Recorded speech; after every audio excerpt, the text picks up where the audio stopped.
En esta perashá, la perashá de Tetzavé, Dios le ordena a Moshe ungir a Aarón su hermano y a sus 4 hijos que se llamaban Nadab, Abiú, Elazar e Itamar como Coanim. Había que ungirlos untándoles aceites sobre la cabeza y de esa manera los iba a santificar como sacerdotes encargados del servicio en el templo sagrado que era el Mishkan.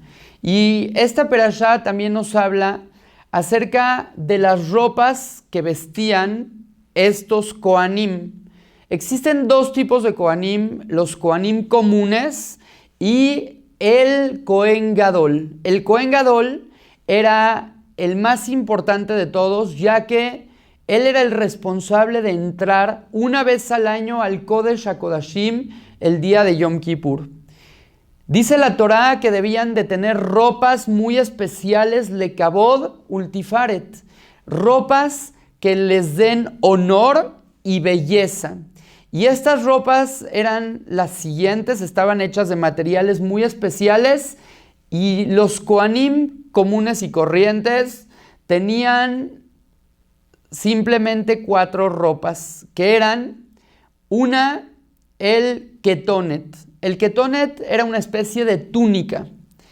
Después venía el abnet, que era un cinturón que medía 32 codos y se le daba vueltas, se enrollaba alrededor de la cintura de los Kohanim. Luego venían los Mignasaim, que era una especie de pantalones cortos, pantaloncillos cortos que usaban los Kohanim. Y al final el Mikvat. El Mikvat era una especie de turbante, un sombrero en forma de pico. A excepción del Mikvat, el sombrero que utilizaba el Kohen Gadol, el sombrero que utilizaba el Kohen Gadol era también como el de los Kohanim comunes, pero el del Kohen Gadol, en lugar de ser en forma de pico, era redondo. Y el Kohen Gadol, además de estas ropas que mencionamos, usaba otras ropas especiales, que eran el mitznefet, este sombrero que era redondo en lugar de puntiagudo, el meil, que era una especie de bata larga, una túnica sin mangas, que tenía hasta abajo unas campanas de oro.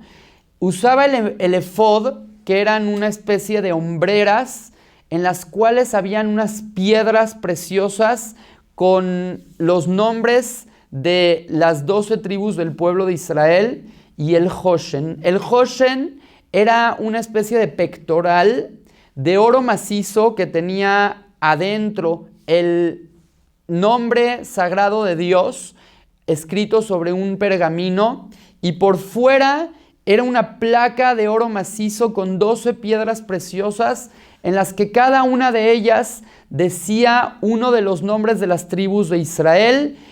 Abraham, Yitzhak, Jacob, estaba escrito entre todas estas, Shivte Yeshurun, y el pueblo de Israel. Era lo que estaba escrito sobre las piedras del Hoshen del Kohen Gadol. Y además de todo esto, él usaba un tzitz. El tzitz era una placa de oro que se amarraba con una tela, una especie de cinto en la que decía Kodesh la Hashem, estaba grabado ahí, sagrado en honor a Dios. Al final la perashá nos termina hablando de cómo ungir a los Kohanim generación tras generación, a todos los descendientes de los hijos de Aarón, cómo se les iba a ungir para convertirlos en Kohanim, y se explica también cómo hacer el altar que se usaba para el incienso, que era un altar más pequeño que el que había afuera, que se usaba solamente para quemar incienso y que el Mishkan huela bien. Ojalá que pronto disfrutemos de ver con nuestros propios ojos la llegada del Mashiach y este templo sagrado. Amén.